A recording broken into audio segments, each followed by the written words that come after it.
Holy One, give us wisdom when we say with the disciples, we are able. Amen.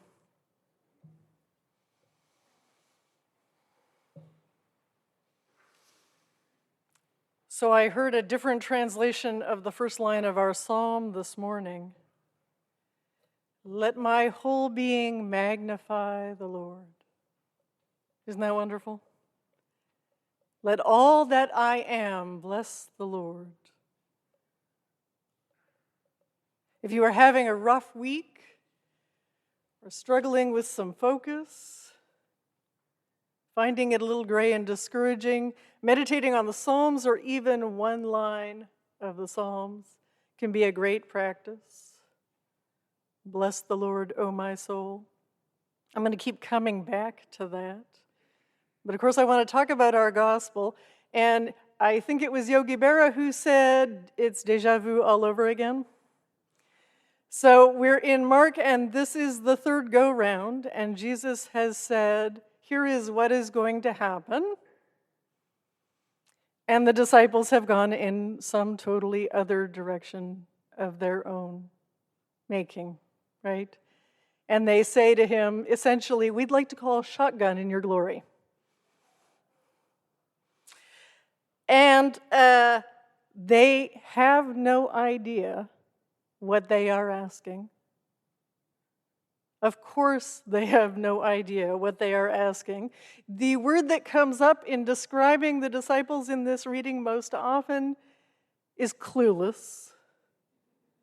They're clueless. They don't know what's going to happen right after Jesus tells them what's going to happen. And they definitely struggle to understand what it is that God is doing in the world, which might not be surprising. I heard somebody compare people trying to understand God to a cat, a house cat, trying to understand the stock market. We don't really have the full scope, much less the adequate language, do we? And God is always bigger than our boxes. And creation is more amazing, more powerful, more magnificent than we can begin to understand, to comprehend, to even put language to. And that's essentially the answer Job gets, isn't it? God says basically, you have no idea. You have no idea. So, but interestingly, this time, as compared with when Peter responded and Peter thought he had answers, Jesus doesn't smack the sons of Zebedee down hard. He does say, no, that's not going to be how it's going to be. And he does say to them, you don't even know what it is that you are asking. But then he says, are you able to drink the cup I drink, or be baptized with the baptism that I am baptized with? And they say, we are able. And he says, you're right, that's what's going to happen. And so he doesn't really argue, and I think the reason is that either by accident or by intuition, they kind of land at the right place, right? Now, interestingly, Jesus and the disciples, neither of them had access to a book of common prayer. So exactly what is meant by baptism in this context is open for a little bit of interpretation. It's paired with the cup, and sometimes it's understood as just another way of using a metaphor for the suffering Jesus is about to undergo. Sometimes it's understood as a reference to Jesus' baptism by John the Baptist. If you remember what happens next, Jesus is baptized, and then the very next thing is the trials in the wilderness, right? So either which way, it's clear that the disciples are signing up when they don't know what's going to happen next. They have no idea what they are getting themselves into. And that to me is resonant. And I think it's okay, actually, to sign up for what we trust, what we choose to value, even though we can't see exactly the road that's going to take us down. We kind of have to. You know, I love science. I heard an interesting statistic the other day. Scientists now know, get this, what 4% of the universe is made of. 4%. That means 96% of the universe, we don't know. We don't really know. I listened to this really wonderful book called The Wave. I highly recommend it, and especially this time of year because it follows surfers around.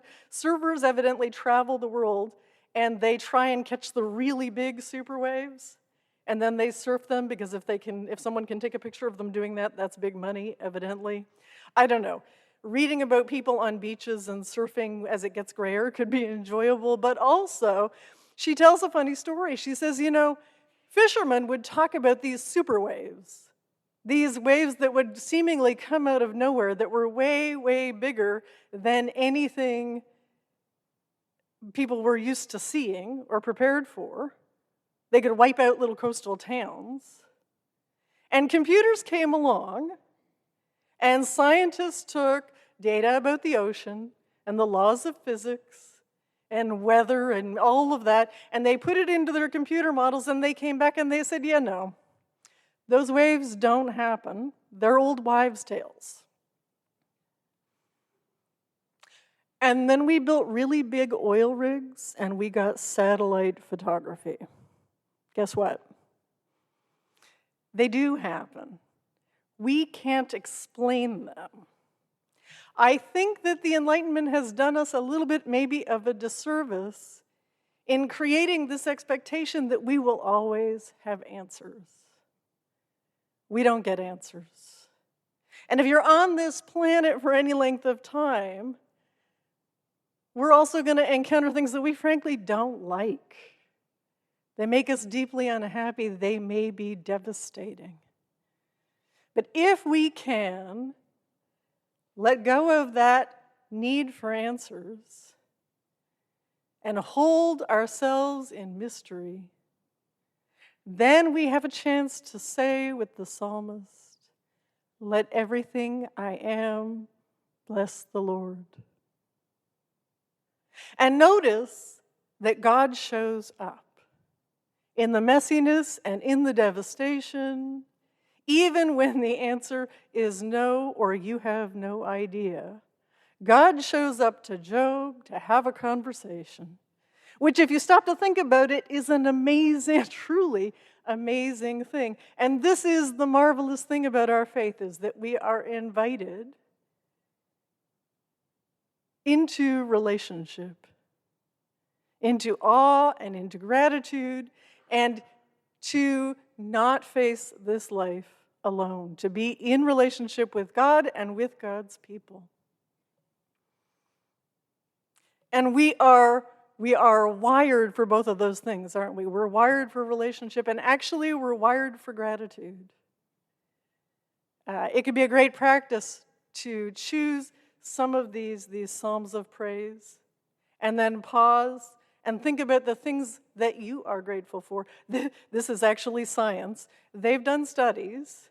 People who stop daily to try to write down new things that they are grateful for end up being happier people.